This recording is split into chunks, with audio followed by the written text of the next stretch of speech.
Hogwarts Legacy has finally opened the doors to the wizarding realm, but the sheer scope of the gameplay may overwhelm those who haven't been following the specifics in its lengthy development cycle.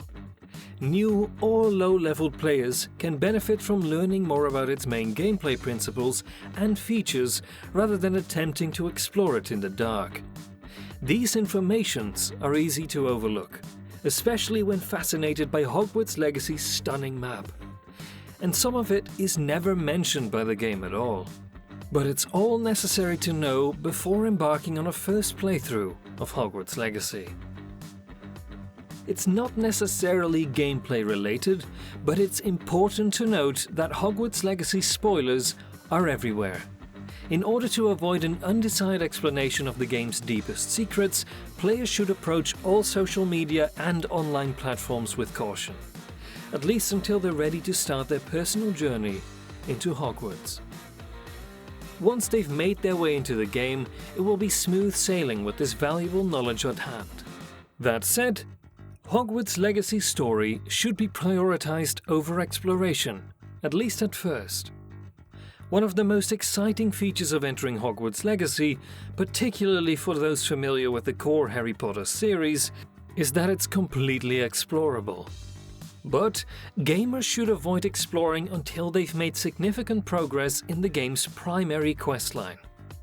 Hogwarts Legacy players, like those in countless other open-world RPGs, might suffer from over-leveling or getting too powerful too early. This may appear to be a good thing, but it has the potential to transform the game's main story, which is intended to be the most thrilling segment, into an extremely boring experience with pushover enemies.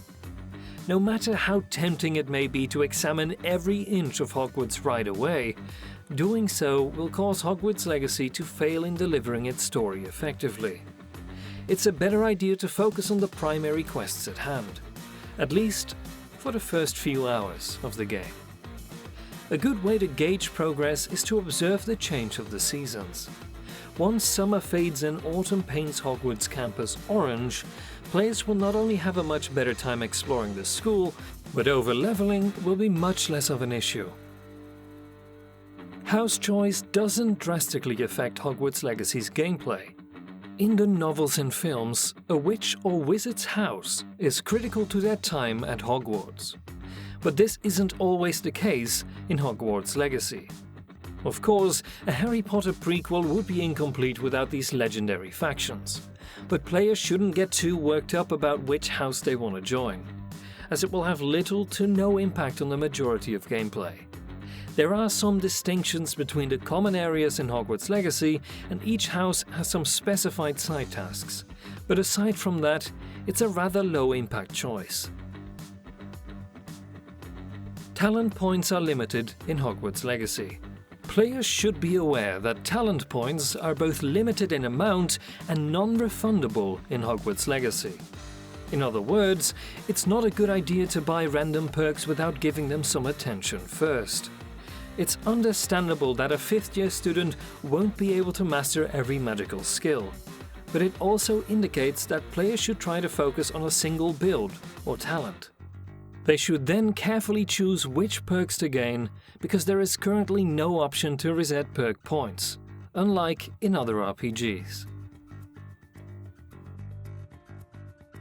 Hogwarts Legacy's character customization isn't permanent. Fortunately, one in-game element that is simple to adjust is appearance. Apart from facial shape, everything about a character can be modified. Thus, unlike Hogwarts Legacy's most consequential choices, players shouldn't feel obligated to design their ideal witch or wizard straight away. It will cost them 20 galleons to visit Madame Snelling's Tress Emporium located in Hogsmeade. But after paying this modest fee, they will be able to change their hairdo, hair color, complexion, and other features. Gear transmogs are always available in Hogwarts Legacy. Changing the appearance of gear is even more convenient. Students can use the transmog feature at any time, and it does not deplete resources. In fact, when they uncover a new piece of clothing, it gets permanently added to their transmog collection.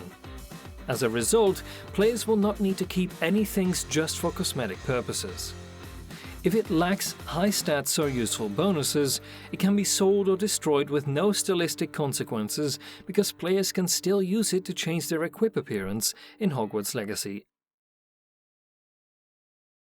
Inventory management is crucial.